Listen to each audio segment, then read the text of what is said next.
Hello friends, ఈరోజు Punjabi dal tadka recipe ఎలా prepare చేసుకోవాలో చూపించబోతున్నాను. చాలా సింపుల్గా ఉంటుంది, త్వరగా అయిపోతుంది.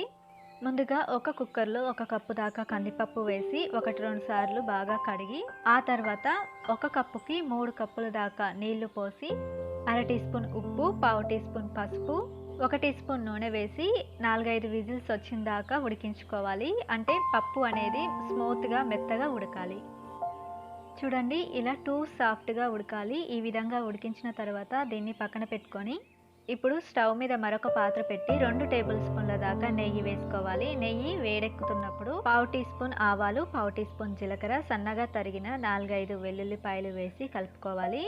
అలాగే కొద్దిగా ఇంగువ వేసుకోండి. దీనివల్ల మంచి ఫ్లేవర్ వస్తుంది అండ్ డైజెస్టివ్గా కూడా మంచిగా పనిచేస్తుంది. ఇప్పుడు సన్నగా తరిగి పెట్టుకున్న ఉల్లిపాయ ముక్కలు వేసుకోవాలి. అలాగే 2-3 పచ్చిమిర్చి తీసుకొని వీటిని కూడా సన్నగా తరిగి వేసుకోవాలి. ఉల్లిపాయలు బాగా మగ్గించుకోవాలి. ఇవి బాగా మగ్గిన తర్వాత 1/2 టీ స్పూన్ పసుపు, 1 టీ స్పూన్ ధనియాల పొడి, 1 టీ స్పూన్ జీలకర్ర పొడి, 1 టేబుల్ స్పూన్ దాకా కారం, సన్నగా తరిగిన టమాటా ముక్కలు వేసి కలిపి 2 నిమిషాల పాటు మగ్గించుకోవాలి. అడుగు మాడకుండా అప్పుడప్పుడు కలుపుతూ మగ్గించుకోండి. టమాటా ముక్కలు ఉడికిన తర్వాత 3 కప్పుల దాకా నీళ్లు పోసి మెత్తగా ఉడికించి పెట్టుకున్న పప్పు వేసి బాగా కలపాలి. ఈ స్టేజ్లో ఉప్పు సరిపోయిందో లేదో చెక్ చేసుకొని సరిపోకుంటే వేసుకోండి. అంతే ఫ్రెండ్స్, పప్పు రెడీ అయింది.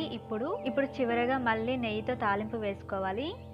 1 టేబుల్ స్పూన్ నెయ్యి వేసి వేడెక్కిన తర్వాత జీలకర్ర వేసుకోండి. ఆ తర్వాత వెంటనే స్టవ్ ఆఫ్ చేసి కొద్దిగా కారం వేసి ఈ తాలింపుని పప్పులో వేసి అలాగే పైన కొద్దిగా కొత్తిమీర చల్లుకొని 1 నిమిషం పాటు మూత పెట్టేసుకోండి. ఆ తర్వాత మూత తీసి చూస్తే మంచి ఫ్లేవర్తో పంజాబీ దాల్ తడక రెడీ అయినట్లే. ఓకే ఫ్రెండ్స్, ఈ వీడియో మీకు నచ్చినట్లయితే లైక్ చేసి మా ఈ ఛానల్ని సబ్స్క్రైబ్ చేసి రెగ్యులర్గా ఫాలో అవుతూ ఉండండి. ఈ రెసిపీ వేడివేడి అన్నంలోకి అలాగే ఎలాంటి టిఫిన్స్లోకైనా చాలా బాగుంటుంది. తప్పకుండా ట్రై చేయండి. అండ్ ఇంతవరకు కూడా ఓపికగా చూసినందుకు